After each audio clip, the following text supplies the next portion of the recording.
What is refraction and what is Snell's law. Refraction क्या होता है ये शायद आपको पता भी हो, तो बहुत ही सिंपल है स्टूडेंट। जैसे आप सपोज करो कि इस लाइन के इधर आपके पास एयर है और इस लाइन के इधर आपके पास ग्लास है, ठीक है। तो बेसिकली आपके पास दो ट्रांसपेरेंट मीडियम्स है, ध्यान देंगे दो ट्रांसपेरेंट मीडियम्स है, कोई भी दो ट्रांसपेरेंट मीडियम हो सकते थे, मैंने ऐसे एग्जांपल के लिए एयर और ग्लास ले लिया, ठीक है। और ये उसके बीच का इंटरफेस है, मतलब एक साइड एयर एक side glass.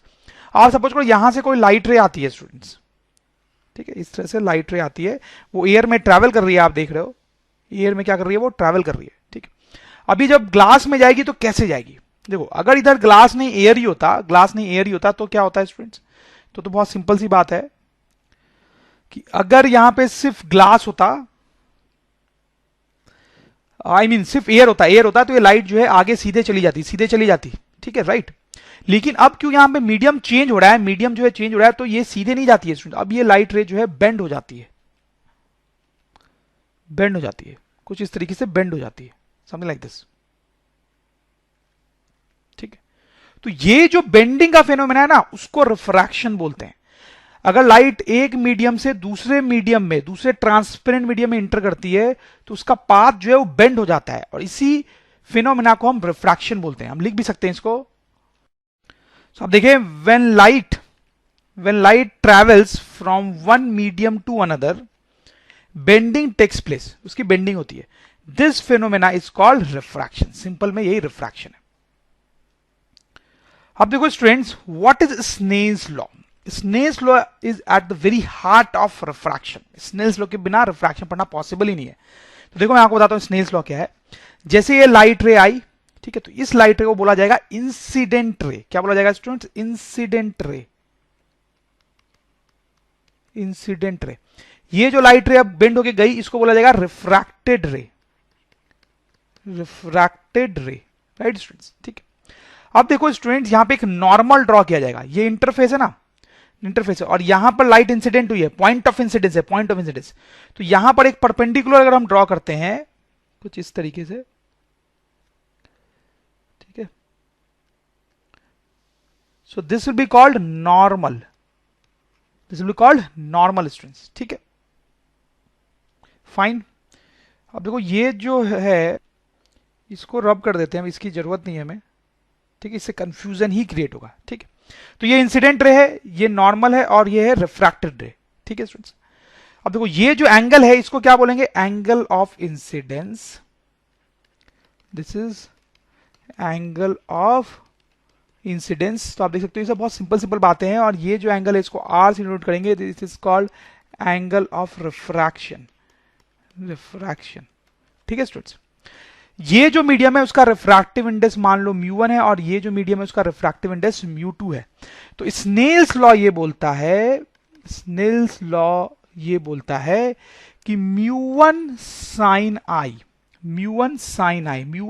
i will be equals to μ2 sin r. This is Snell's law. तो बेसिकली स्नेल्स लॉ जो है वो आपको ये बता रहा है कि ये जो एंगल है और ये जो एंगल है, ठीक है, इनमें क्या रिलेशन होगा, ठीक है, मतलब ये कितना बेंडिंग होगा, इस रे का कितना बेंडिंग होगा, वो स्नेल्स लॉ से डिसाइड होता है। ये जो एंगल ऑफ इंसिडेंस है और एंगल ऑफ रिफ्रैक्शन है, उनके बीच में क्या रिलेशन होगा वो ये बताता है, ठीक है। कई बार स्नेल्स लॉ को थोड़ा सा डिफरेंट तरीके से मैं लिखना पसंद करता हूं, जिससे उसको याद रखना और आसान हो जाता है। जैसे ये जो एंगल है उसको आप θ1 बोल लो, और ये जो एंगल है उसको θ2 बोल लो, ठीक है। तो देखो यहां का μ1 हो गया, और यहां का एंगल θ1 हो गया, यहां का μ2 हो गया, और एंगल θ2 हो गया। तो अब क्या है, जहां पर लाइट पहले थी उससे रिलेटेड सारी चीजों को 1 से डिनोट कर दिया मैंने, और जहां पर लाइट बाद में आई उससे रिलेटेड सारी चीजों को मैंने 2 से डिनोट कर दिया, ठीक है। तो सोचना आसान रहता है कि θ1 μ1 मतलब ये टर्म्स उस रीजन से रिलेटेड है जहां पे लाइट पहले थी, θ2 μ2 ये टर्म्स उस मीडियम से रिलेटेड है जहां पे लाइट बाद में आई, ठीक है। तो इस तरह से अगर आप देखें तो स्नेल्स लॉ को लिख सकते हैं μ1 sin θ1 equals to μ2 sin θ2, fine. जैसे एक दो छोटे छोटे क्वेश्चंस करेंगे तो आपको और क्लियर होगा ये स्नेल्स लॉ क्या है। जैसे आप देखो ये इंटरफेस है, ये हमारे पास एयर है जिसका μ1 है, ये ग्लास है जिसका μ3/2 है, ठीक है। ये एंगल हमें पता करना है स्टूडेंट्स, ये एंगल पता करना है। तो इसको θ2 बोल देते हैं, ये हमारा θ1 हो गया। तो सीधे से स्नेल्स लॉ लगा लेंगे स्टूडेंट, बहुत ही सिंपल काम है। μ1 sin θ1 इक्वल्स टू μ2 sin θ2। तो μ1 जहां पे लाइट पहले है उसका μ1 लिया जाएगा, तो μ1 इज 1 sin θ1, इस एंगल को θ1 लेंगे, that is sin 60। μ2 is 3/2 sin θ2। तो यहां से स्टूडेंट्स आएगा, देखो sin 60 होगा √3/2, दिस इज 3/2 sin θ2। तो 2 से 2 कैंसिल हो गया, so we'll have sin θ2 equals to √3/3 equals to 1/√3। ठीक है, तो यहां से θ2 हो गया हमारे पास साइन वर्स 1/√3। तो ये हमारा θ2 आ गया, θ2 आ गया। समझ में आ रही बात? तो इस तरह से हम आराम से अगर एक एंगल दिया हो तो दूसरा एंगल निकाल सकते हैं स्नेल्स लॉ का यूज करके। तो स्टूडेंट्स अब देखो, आप रिफ्रैक्शन के दो केसेस होते हैं। जैसे पहले आप इस डायग्राम पे ध्यान दो, बाकी चीजों को मत देखो, पहले इस पे ध्यान दो। इसमें देखो आपके पास यहां पे ग्लास है और यहां पे एयर है, बीच में ये इंटरफेस है।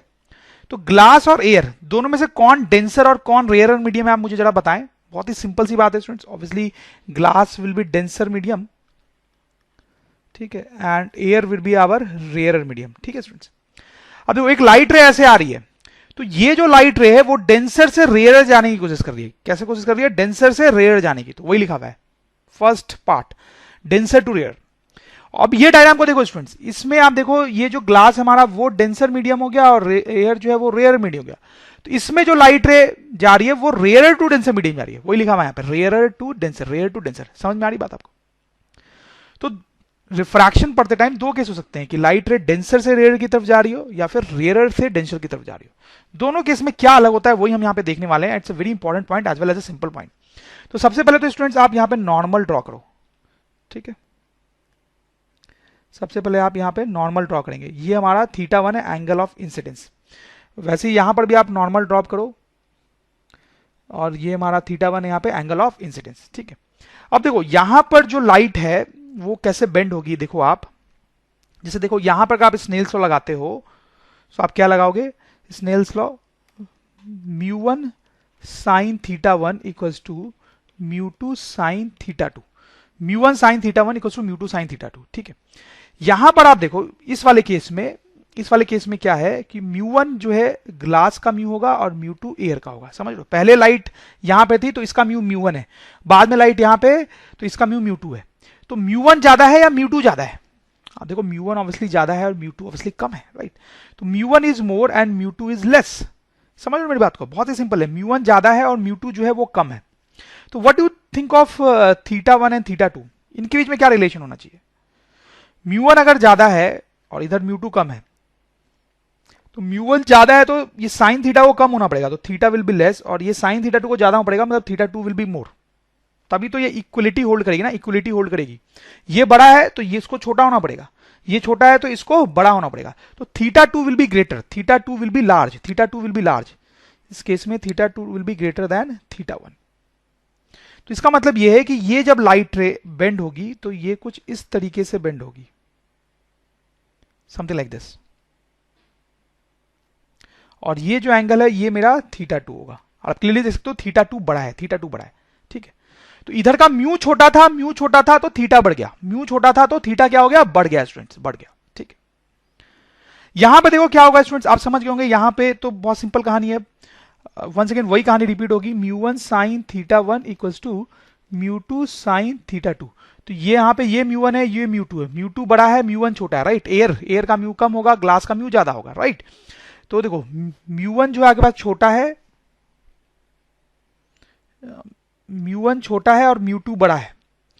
तो अगर μ2 बड़ा है तो इसको छोटा होना पड़ेगा, छोटा पड़ेगा। तो θ2 विल बी लेस देन θ1, θ2 को छोटा होना पड़ेगा, θ2 विल बी लेस। तो यहां पर रिफ्रैक्शन ऐसे होगा ताकि θ2 इज लेस, यहां पर रिफ्रैक्शन ऐसे होगा, ऐसे, and this will be my θ2, और वो छोटा होगा।